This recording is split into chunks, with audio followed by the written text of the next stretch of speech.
Hello and welcome to today's session, a closer look at EDDs and the CEDS. Today's presentation has been developed especially for staff, CEDS committee members, and other partners of the Northwest New Mexico Council of Governments. I'm Brett Schwartz, an Associate Director at the NADO Research Foundation. Really glad to be with you today. I've been with NADO for the past 13 years and work primarily on our economic development training, our CEDS training, and other economic resilience capacity building projects. Just a quick background about NADO and the NADO Research Foundation, for those of you who may not be familiar. NADO is a membership association of the national network of regional development organizations across the country. These are councils of governments, economic development districts, regional planning commissions, and other regional organizations that work on a wide variety of planning and economic development issues. We are so thrilled to have the Northwest New Mexico COG be a really active and engaged member for many years at our association. And I'm actually a part of the Research Foundation, which is a separate 501c3 nonprofit arm of NADO. And we do a lot of trainings like this. We do events, conferences, workshops, and put on a wide variety of resources to support our members and other partners that work on regional economic development. So you can learn more about our organization, and I'll share some more resources from our team later on during the presentation, but feel free to visit our website at nado.org. So I want to kick off today's session with this quote from Steve Etcher, who's a former executive director at one of your peer organizations in Missouri, the Boone Lake Regional Planning Commission, when Steve's talked a lot about the importance and value of regionalism. And so as you can see on the screen, Steve's defined regionalism as a committed effort to improve communities through increased coordination and collaboration while maximizing efficiency through united approaches while preserving individual aspirations. And I think it's a really valuable quote to kind of put us in the framework of what we'll be discussing today around the CEDS, the Comprehensive Economic Development Strategy. But that part that's highlighted, I think, is particularly important here. When we talk about regionalism, we're recognizing we're working across multiple communities, jurisdictions, and counties with that united approaches, while at the same time kind of recognizing the distinct needs and goals and aspirations of local communities. So at its core, this is the work that the COG does that all of you are in support of. Just want to share a little bit about this. Hopefully it's obvious to many of you who have been working on these issues for a while, but there's a real value in thinking regionally, particularly in small towns and rural places. So not surprisingly, we know economies are regional in nature. These issues impacting economies and communities don't stop at jurisdictional or county or community lines, making the need to think regionally so important. We certainly know, especially in smaller places, the value of working together, accomplishing more when we can put together resources and ideas and expertise to build a regional vision. And the last two bullets here too, natural resources, of course, span jurisdictional lines. We know this is particularly true out in the West, where all of you are. And recognizing, of course, that nearby communities can share some of these kind of similar risks and hazards. And of course, there's opportunities that exist. So this idea of really thinking as a region, of course, it's easier said than done, but I think the benefits are so tremendous, again, particularly for smaller, more rural places. Some of the kind of key ingredients that kind of go into strengthening regional collaboration, and these are all things that you're working on at the COG and with your communities and elected officials day in and day out. And these are really identifying, a roster of local and regional champions that really can kind of take ownership of a lot of these issues. And that's really what the CEDS is as a plan. And we'll talk more about that in just a moment. The importance and value of having strong institutions and governance that are really supporting local communities. And then finally, building this kind of culture of trust and openness, right? None of this work can happen unless we trust each other, believe in each other, and recognize the true value of collaboration and understanding that things can move forward when we have a common vision and set of goals. And so just wanted to kind of pull out a little bit here and look at the kind of national landscape here. And so when we're thinking about regionalism, there is this national network of economic development districts, over 400 of them coast to coast, that work on these day in and day out. And that's what your COG is doing. And we've got partner organizations all throughout New Mexico. The entire state of New Mexico is covered by COGs and other regional organizations, which is really great to see.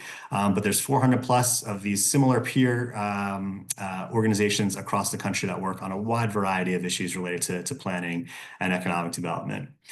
So just to kind of give a little bit of background, and some of these kind of acronyms and terms that you may be hearing throughout your work with the COG, either as a staff position or as a volunteer or partner. So Economic Development District, EDD, this is a specific term that refers again to that network of organizations that have been specifically designated by the U.S. Economic Development Administration, EDA. And EDA is an agency that's part of the Department of Commerce. And so there's certain requirements that need to be established for an EDD to be designated, that organization. And you see those at the bottom of the screen here. And that's, of course, having an approved comprehensive economic development strategy, or CEDS. Certain parts of the region must meet certain distress criteria around unemployment and per capita income.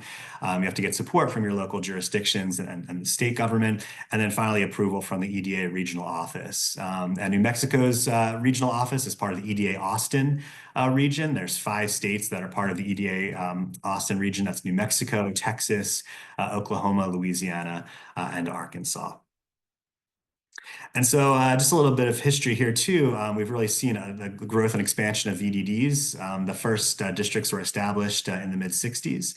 And you can see that's when the bulk of them in the 60s and 70s were established. But in the last recent years, we've seen an uptick in new economic development districts being established across the country, which is a real exciting trend to see. Back in December, we actually had the first statewide economic development district established in the state of Hawaii. So given kind of the geography and nature of the kind of island states in Hawaii, that entire state is recognized as an economic development district. So exciting trends to see. Northwest New Mexico COG was established, if my research is correct, designated as an EDD in 1991. So more and that kind of center part of the cohort here too. But again, there's 400 plus of these districts across the country working on these similar issues. A couple of years ago, we did some outreach to staff at districts and asked them to describe, kind of the work of their economic development district and their COG. And here are some of the words that really rose to the top and created this word cloud that you see up on the screen. So you're seeing words like collaborative, you're seeing words like innovative, rural, regional, proactive. These are all important characteristics of the work that both staff and partners and the committees of the COG are involved in here. And it's a real kind of multifaceted approach to regional economic development. And up on the screen here, you can see some of the core functions that many districts, including the Northwest New Mexico Council of Governments, works on in service to their communities. And this is, of course, identifying funding opportunities, writing and administering grants, collecting and mapping data, producing a wide variety of planning documents. And then it's a real important role as acting as a convener, bringing together key partners and collaborators in the community and region to support that vision. So we've been collecting a whole bunch of case studies across the country of districts and their work. You can see the link there up on the screen and check out to see what your peer organizations are working on. I just wanted to point out that image in the top right corner, that of course, I'm sure is familiar to many of you, that image there outside in the alleyway near the COG's offices. That was one of our photo contest winners at NADO, I think back in 2020. So really excited to recognize nationally that great work and focus on creative placemaking and public art on the national level. So great image there. So I want to turn now a little bit to the CEDS, the Comprehensive Economic Development Strategy, and have this quote up here on the screen. This is from David Ives. He's one of my colleagues at the U.S. Economic Development Administration. Dave and I have worked together for many years doing CEDS training and presentations. And I feel like every presentation Dave delivers, he uses this quote, and I think it's just spot on here. And Dave is known for saying that good economic development starts with good economic development planning. We can't get to that final end goal of strong economic and resilient regions without really thinking thoughtfully and carefully and proactively in advance through a planning process. And ultimately, that's what the CEDS is all about. So CEDS help build regional capacity. We know there's a lot of, you can see on the screen, the volume and complexity of federal and state support for economic development can be really complicated and challenging. There's a lot of programs and requirements.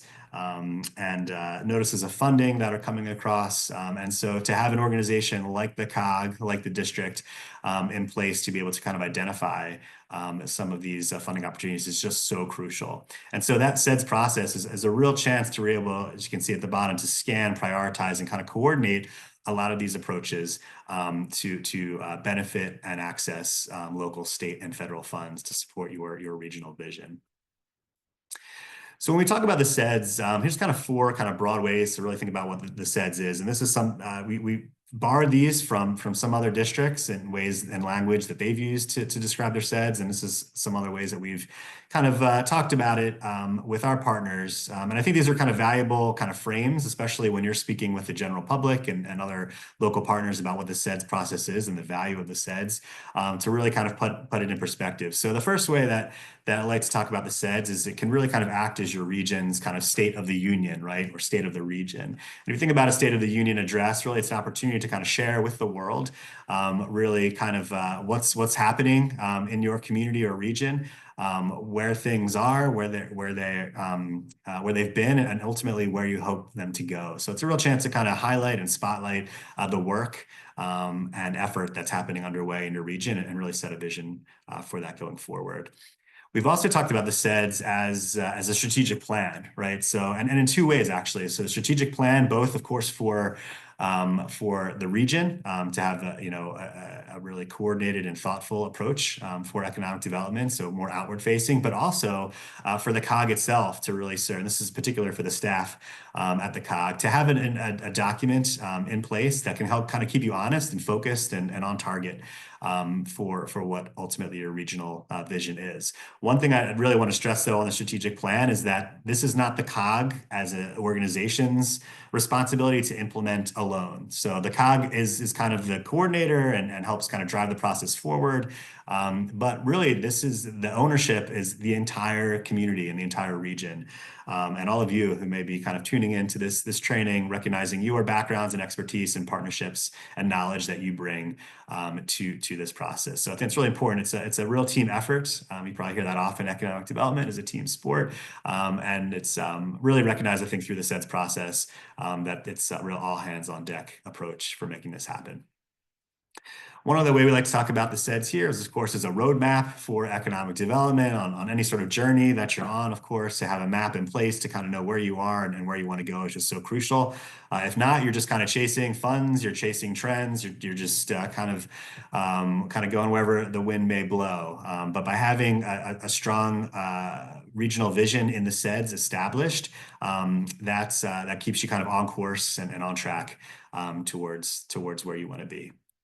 And finally, the kind of comparison we like to make on the CEDS is really acting as a conduit of resources to your region. So having a CEDS in place, sends a signal to a wide variety of funders. Of course, federal funders, including EDA and other partners, that your region has gone through a really robust, thoughtful, and strategic process to identify what the goals are and the needs are of the region.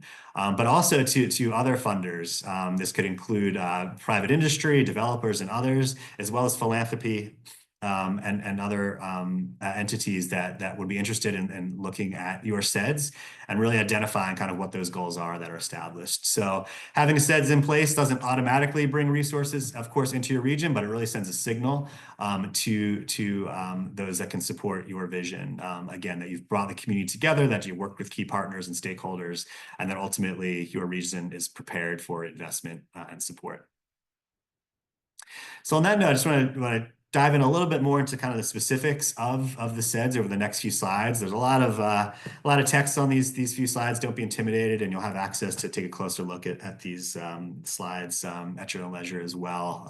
But I'm sure many of you remember Cliff's Notes, maybe from college or high school. These kind of little booklets here of the classics, just kind of getting down to the nuts and bolts of it all. So I tried to do that for the CEDS today to kind of give you a quick background on what exactly is the CEDS, what are we talking about here? So this is a definition that we've used, that EDA has also embraced as well. around what the CEDS is. And we've defined it as a locally based, regionally driven economic development planning process and document that creates the space for your region to identify its strengths and weaknesses and bring together a diverse set of partners to create good jobs, diversify the economy, and spur economic growth. One point that's, I think, really important to focus on is that the CEDS is both the process and the document, right? So ultimately, the end result is to have the CEDS document, which might be printed or online or virtual. We'll talk a little bit more of that in a moment. The document itself, the plan, right? But also that process is so important to be able to get there. So that's really engaging stakeholders, being out in the community, going through a SWOT analysis and really identifying the goals and vision and ultimately the dreams of your local residents, business owners, and other key stakeholders. So really important to think about the CEDS, both process and document, and they work together to get that end result. Wanted to share a little bit here, kind of a brief history of kind of EDA, EDDs, and the CEDS, and I've touched on some of these a little bit earlier on in the presentation, but I think it's always valuable to kind of understand, especially if you're new to working on the CEDS or working at the COG. It's kind of like, where do you kind of fit in the kind of timeline of this work around regional economic development? So kind of getting in a time machine a little bit here. We go back in time. EDA, Economic Development Administration, was established through the Public Works and Economic Development Act of 1965.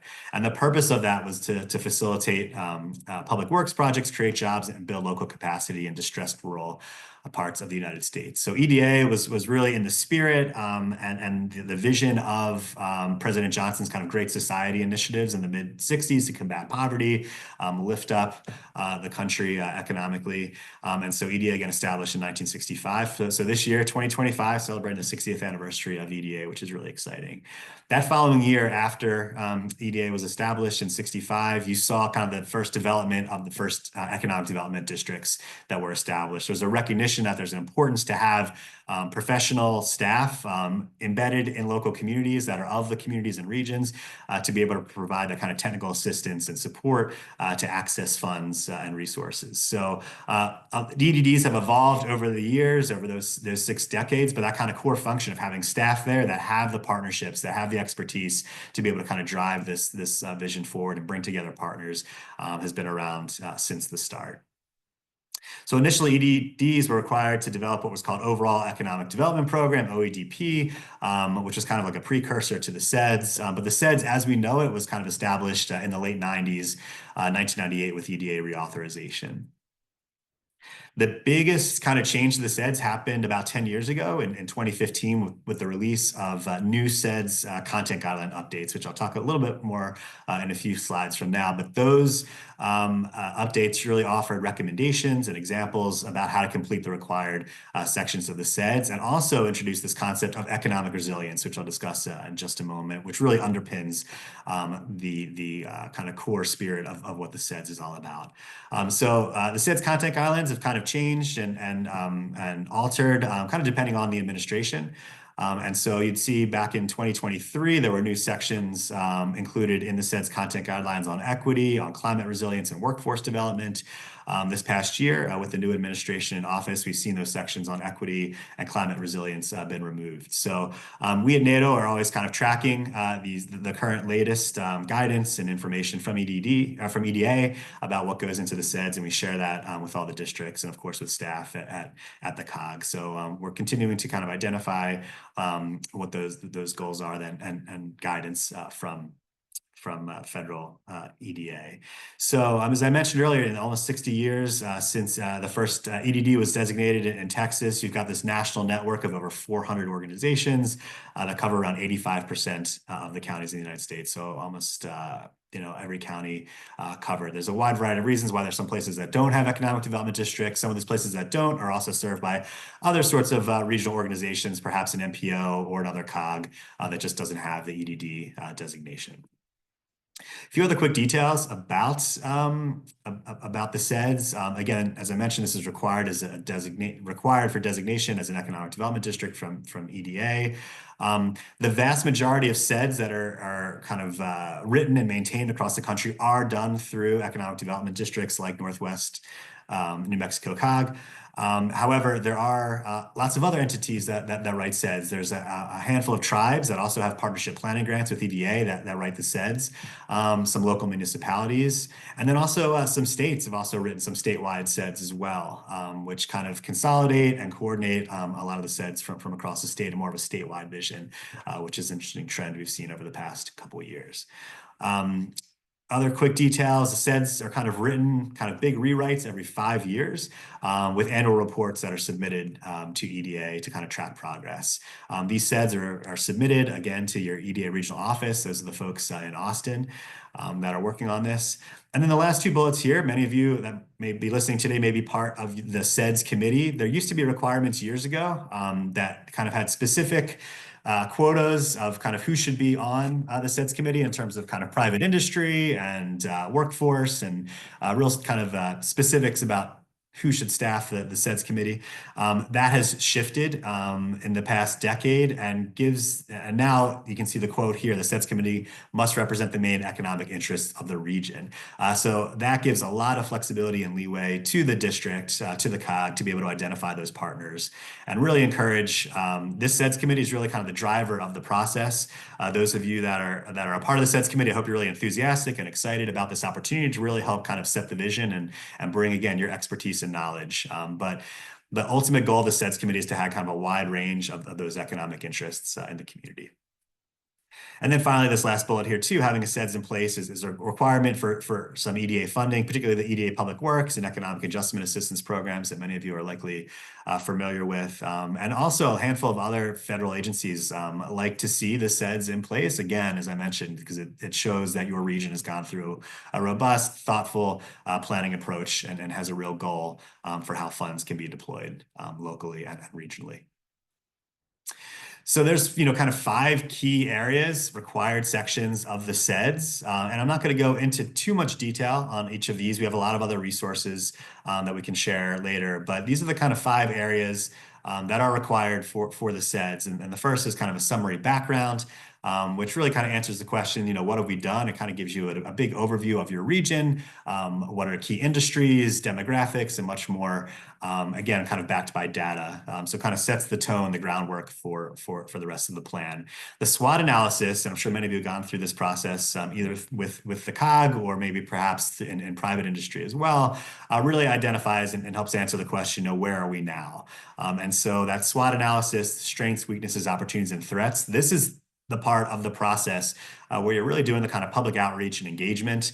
It's an opportunity to meet folks where they are, potentially hosting, pop-ups at farmers markets or at Little League games, having folks go out in the community, potentially door to door as well, to really identify kind of what's important, what's of value, what's working in the community, and where can things be improved. So that SWOT analysis is crucial because that flows directly into the next section, which is a strategic direction and action plan, which helps kind of answer the questions, where do we want to go and how are we going to get there? Without having that kind of core information from the SWOT, it's really difficult to be able to kind of set goals and set a vision for the future. So the SWOT, strategic direction, really work very closely together. And then that next section is the evaluation framework, which is a chance to really answer how are we doing in meeting our goals, right? That's how you're being held accountable as an organization. I mentioned the yearly updates that are submitted to EDA as well. But it's important not just to have goals, but to be able to track them going forward. And then finally, this last section on economic resilience, it's not really its own standalone section, but it's really a concept that should be infused into all aspects of the CEDS. And we'll talk a little bit more in just a moment about what economic resilience really looks like. But it's a chance to really strengthen the kind of capacity and preparedness of your region for any type of shock or disruption, whether it's related to weather and natural disasters or an impact of an economic shock, which could be the downturn in the local economy, the loss of an important industry, or anything else that may be thrown your way. So I love to talk a little bit about, this is probably my favorite part of the presentation, because I think we're really in what I would call kind of a new era for the CEDS, and you'll see why in just a moment. So Those of you who've been around may remember this is what the CEDS used to look like, I'd say around 20 years ago. This is what I call the door stopper era for the CEDS. So this is what a real live CEDS used to look like about 20 years ago in the early 2000s.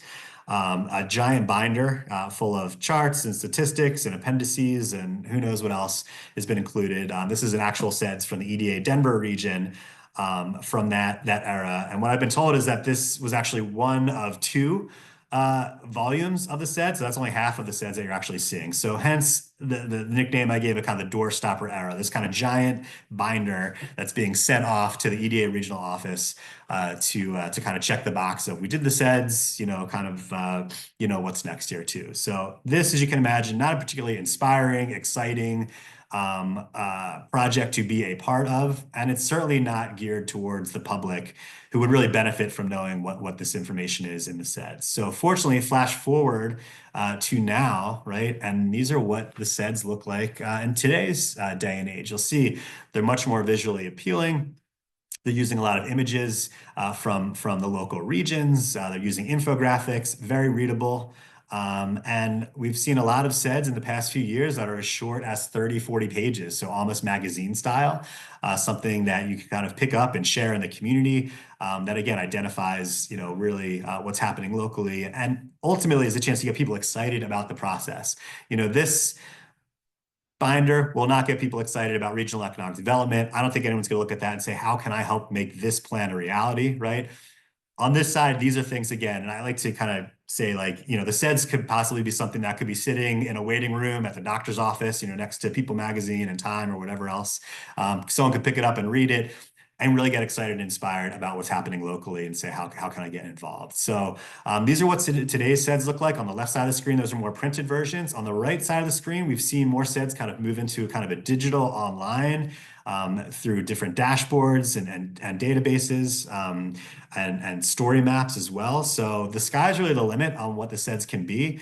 And ultimately, you at the local in Northwest New Mexico know what is best for your community. So if you think a printed version would be best, that's great. If you think it might make more sense to have something online with data and metrics and mapping, that's a great opportunity too, or maybe somewhere in between.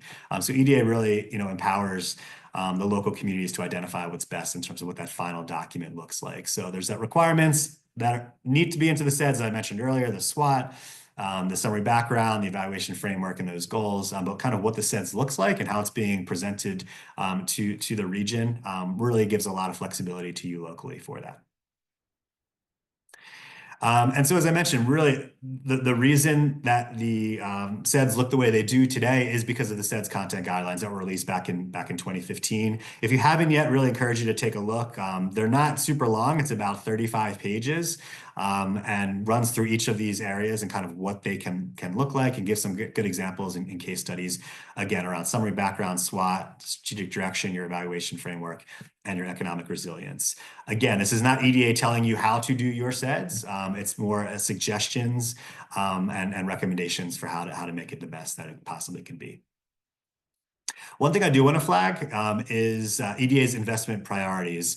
Obviously, with the new administration in place, there's a lot of questions, ultimately, since we're so early in the administration of kind of what the goals and priorities are going forward. And we're trying to track those as carefully and closely as we can. One thing I can share, which is helpful, is that EDA's investment priorities have now officially been codified as a result of EDA's reauthorization, which took place in December, or actually was signed into law early January of 2025. So these are EDA's investment priorities as established by the reauthorization process.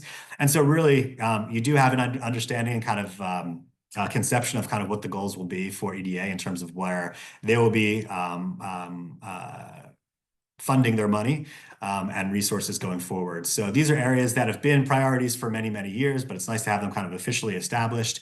And those are around critical infrastructure, workforce, innovation and entrepreneurship, economic recovery, resilience, and manufacturing.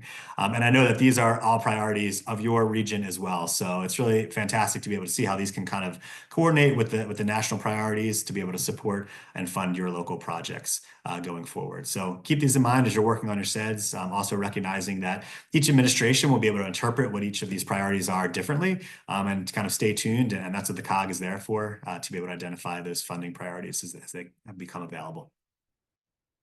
As I mentioned earlier, ultimately, I think the CEDS is really a resilience document, and we've taken this kind of broad and inclusive definition of what resilience is as the ability of a region or community to anticipate, withstand, and bounce back from any type of shock, disruption, or stress that it might experience. And you can kind of see some of those examples here, but ultimately, any of the challenges that may be facing your region, the CEDS can really serve as a kind of as a document to prepare and to be able to respond to those challenges. And so that's ultimately really baked into what the CEDS is all about. And so thinking about some of those goals that were mentioned earlier, as well as some of these challenges that might be facing your region, is really crucial with resilience. And ultimately, I think what we've discovered through this work, and I know a lot of you have been working on this very carefully in Northwest New Mexico, is that a resilient community is a diversified, community and economy. And so recognizing that any place that relies too heavily on one particular industry or sector is really setting themselves up for some challenges when those areas could be impacted. So looking at some of these up on the screen, overly reliant on one particular sector can create some challenges going forward. And so this diversification focus is so crucial. One thing on diversification I like to share, I spent a little bit of time up in Silicon Valley in the Bay Area near the city of Cupertino. And Cupertino, many of you may know, is home to Hewlett-Packard, is home to Apple, some the big tech companies, and makes Cupertino really the envy in a lot of ways of a lot of communities in terms of economic development, right? Like Cupertino, look at this. What I discovered years ago is that actually Cupertino has its own economic diversification plan in place in case those changes in the tech sector or Apple decides for whatever reason one day to pick up and leave and maybe relocate to another part of the country. So, my takeaway from that is that if Cupertino, which is really one of the strongest, most, economic engines in the country, is thinking about diversification, then any community or region in our country should be thinking about diversifying the economy. So really making sure this is kind of an underpinning of your CEDS planning process, but ultimately how you're thinking about economic development going forward. This cheat sheet on the screen here, just want to quickly run through this. And this is shared from one of my colleagues, Eric Pages, a great partner of NADO. He runs an organization, consulting firm called EntreWorks Consulting. And we've worked very closely with Eric for many years on a lot of projects in coal-reliant communities across the country. And I know that's an issue that is impacting your part of the world as well, on how to diversify the economy going forward. And these were kind of some six examples and strategies that Eric has really embraced, and we've been promoting these as well on diversification, but also just kind of economic development in general. And you can kind of see the first one here is do it yourself, right? Ultimately, your region and your community will choose its own destiny. And there are certain federal and state and other resources and funding that are out there, but ultimately it's you on the ground in the community. You're the one who has connections locally, a real passion and love for the place that you live and work. And so it comes down to all of you that are probably listening to this presentation today to really make these goals become a reality. Second bullet here too, regionalism works. We certainly talked about that earlier during the presentation, but this idea that all working together across jurisdictional boundaries in your region, but across the state as well, is so crucial to be able to support diversification and economic resilience. Third point here, think assets, not gaps. There's a tendency, I think, particularly in some smaller and rural communities to kind of focus on some of those challenges that exist, kind of the deficit mindset of what's missing, what's lacking. And that's not to underscore or diminish the real challenges that face a lot of our local communities, particularly in rural places across the country. But this idea of really thinking about what assets your community has. And assets look different and kind of can be a whole different thing. So a lot of times we have assets in terms of kind of financial capital that might exist. But think about all sorts of other assets that can support your work around resilience and economic development. These are the people, these are the institutions, these are the landscapes of your region. These are the kind of social bonds and capital that exist across your community. So I think sometimes, if we kind of put on a different lens of kind of what's working, what do we have that's good, and really build off of those, really can set us on a trajectory in a real positive direction. Again, not diminishing the real challenges that exist, but if we focus too much on what's lacking, what the problems are, we can kind of get into this kind of spiral, which can kind of hinder and hamper progress going forward. Next strategy here is no secrets. Fairly obvious here, I think, and why it's so important to be a part of an organization like the COG and these committees that you're a part of. This communication and transparency builds trust, builds an understanding, and builds these partnerships. And that can really only happen on the local level, happening face-to-face in conversations, in meetings, building that trust going forward. The fifth strategy here too, execute in the short term, plan for the long term, particularly with places that are being impacted by shocks and economic downturns or natural disasters in real time. You're going to be trying to get back on your feet as quickly as possible, but the goal should ultimately always be long term. How can we build back better in a lot of ways to be able to make sure that we can kind of get our communities and regions to a place that's even better perhaps than it was before, really taking advantage of that shock and setting it up for success moving forward.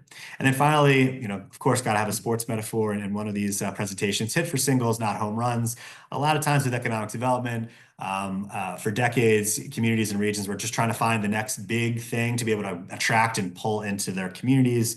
This has been known as smokestack chasing or buffalo hunting, whatever kind of comparison you want to make. Always trying to find the big thing to bring in, particularly rural places trying to do that. And some places it's worked, but a lot of places it hasn't. And so I think this idea of kind of hitting for singles is really crucial. Supporting small businesses, supporting entrepreneurs, building jobs 1, 2, 3, 4, 5 at a time. That goes a long way in smaller places and help kind of build the economy. Again, there's a place for some of these larger economic development initiatives to take place. I'm not undercutting those, but really recognizing a real kind of holistic approach to what economic development can look like and being really realistic about that. Building locally, building your local base, your entrepreneurs, your small businesses. Those are the folks that are invested and connected in the community. So hitting for singles and not home runs. Though when home runs happen, that's always a win, and you certainly need to celebrate those. So I want to transition kind of to the final part of the presentation today on some ways to kind of do outreach and engagement around the CEDS, which is so important, particularly those of you on the CEDS committee and on staff at the COG. When you're engaging and talking with community members, some ways to think about getting more folks involved and really highlighting this work.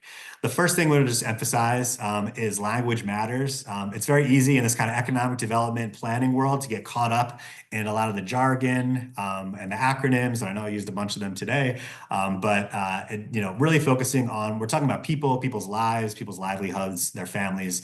And so this is a slide that I borrowed from a colleague who works at a regional commission up in New Hampshire. This is a slide that he shared for a planning process they went through many years ago in East Central Vermont. And he likes to remind folks, planners and committee members to remember to be from this planet and not the plan, and to use words that real people use, right? And so if you look at the bottom here, we're talking about housing. A lot of times, what ultimately is, it's our homes, it's where we live. We talk about things like transit-dependent populations.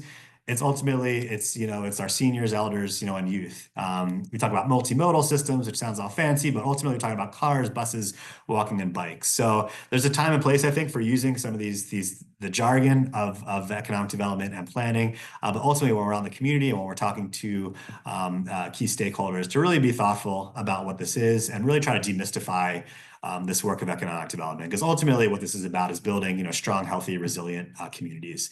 And so let's talk about it that way and try to bring people into the process instead of potentially alienating them with some of the language. Something that's so important, I think, is really to get out in the community with partners and funders. This is a great example that takes place every year up in Region 9 Development Commission's region. They're kind of in central Minnesota.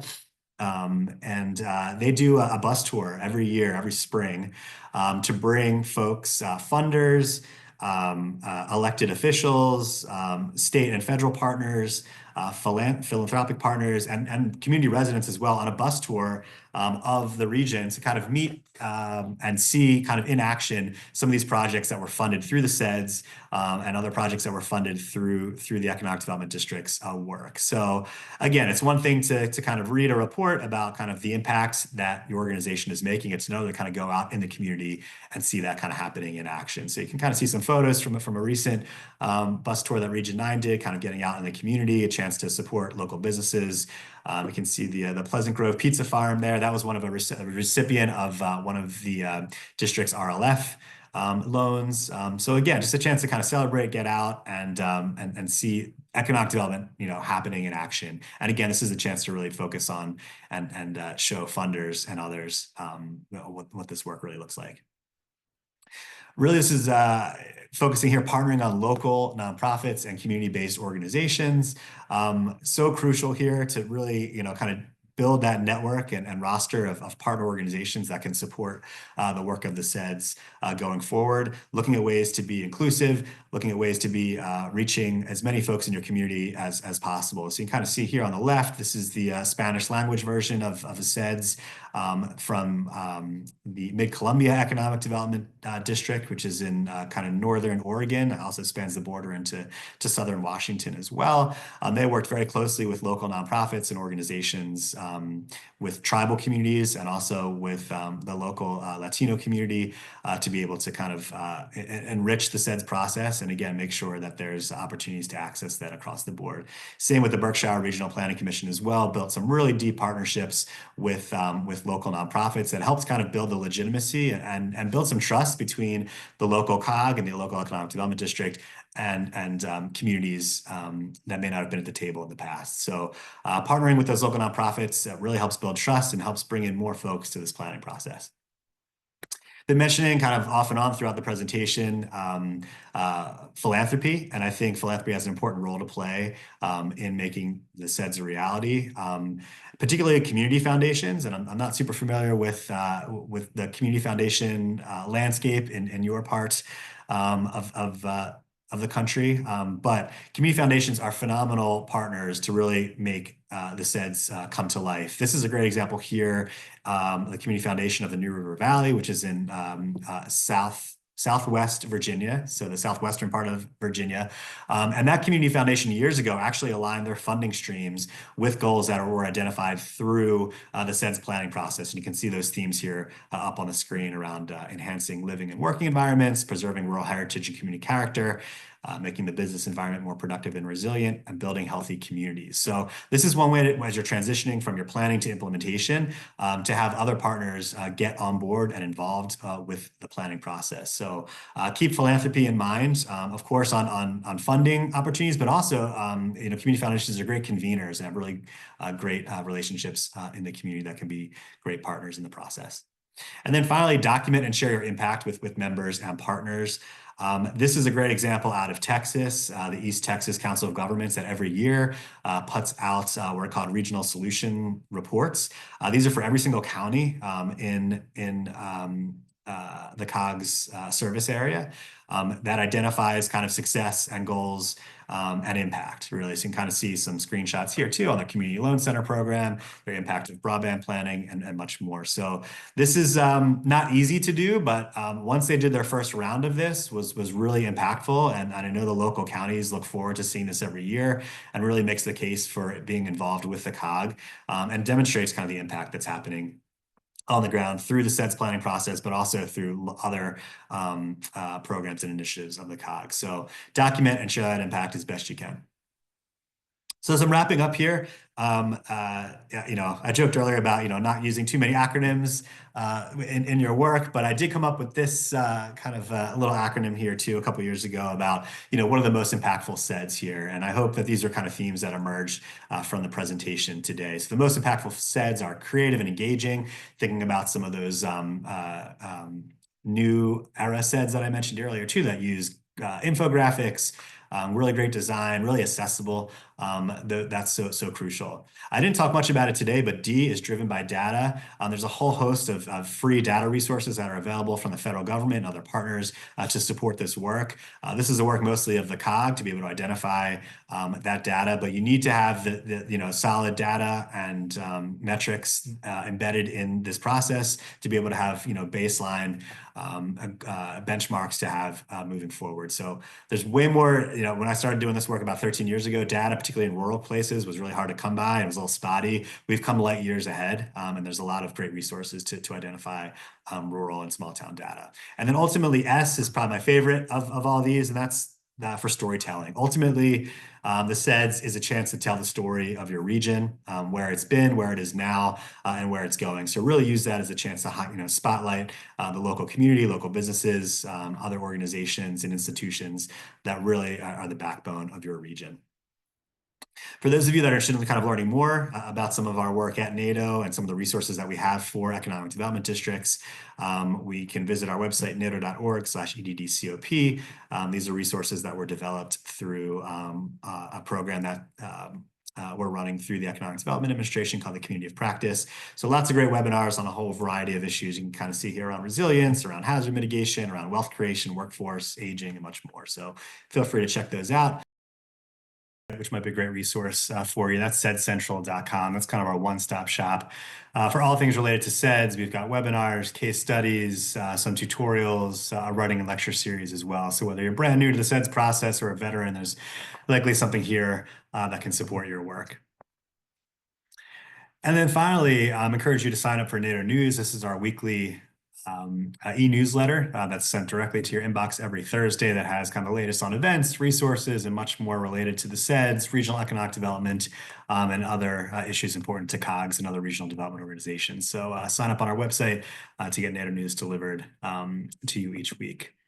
And then finally, please be in touch with any questions. I really love this work, and I hope that came through during this presentation today. But love to chat with you about anything related to your work at the EDD or the CEDS or regional economic development in general. So feel free to reach out at any time. But thanks again for tuning in today. Best of luck with this work. This is hard work, but this is really important work and really helps set the stage for a really bright future for your region. So thanks again. Be in touch, and I'll talk to you soon.